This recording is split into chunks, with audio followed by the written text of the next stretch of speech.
Okay, so in this one we're going to pick up with where we left off with part B of the last problem. I've rewritten down the important information, but we're going to take a look at a mass on a spring. It's horizontal, it's on a frictionless surface, so we don't have to worry about anything damping out our harmonic oscillation. So basically it's going to go back and forth forever. In this case, I have an amplitude, how far I pull my mass initially when I let it go, of 10 centimeters. So I've got my amplitude, that's the furthest it gets from the middle position.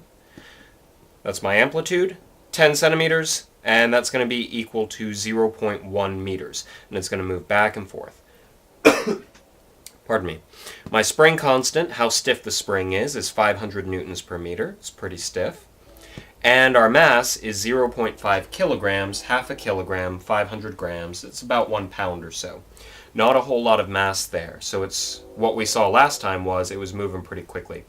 What I'd like to know is, what is its maximum velocity? What's the fastest this goes?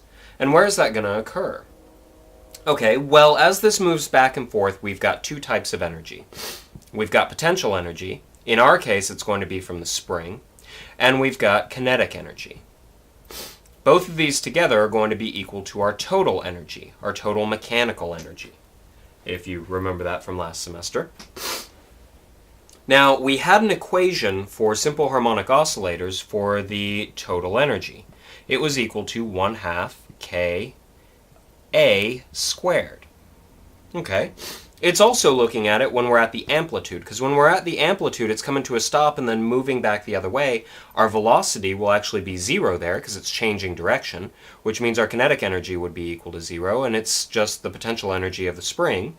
Well, potential energy of the spring is 1/2 K delta x squared. How far are we from our middle position? Well, we're the amplitude away, in this case 10 centimeters. So this is a pretty useful equation to have. Our total energy for the system is going to be 1/2 K amplitude squared. All right. Now, because I've got K, I've got A, and I know 1/2, turns out it's 1/2, I can actually solve for my total energy. But what am I going to do with that? Well, my velocity max, when it's moving the fastest, that's probably going to happen when I don't have any potential energy left. When all of my energy is in kinetic energy. That'll be when it's the biggest and probably when my velocity is the highest. My potential energy is equal to 0 as I go through the middle, our equilibrium position. So that's actually where our maximum velocity is probably going to happen. It's going to happen in the middle, which, if you remember when we talked about simple harmonic oscillation, is actually where it occurs. Okay, so I know that at that point my total energy is going to be equal to my kinetic energy, 1/2 mv max squared. Okay, well now I know my total energy in both cases, so I've got 1/2 K a squared equals 1/2 mv max squared. The 1/2s cancel out.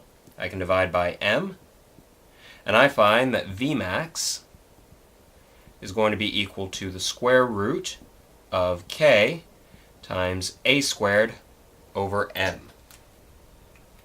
Okay, if I go through and I actually solve this, I will find that my maximum velocity, how fast it's going when it's going the fastest, which will be there at the middle, is 3.16 meters per second. It's in the middle. It's also known as our equilibrium, or he said equilibrium position.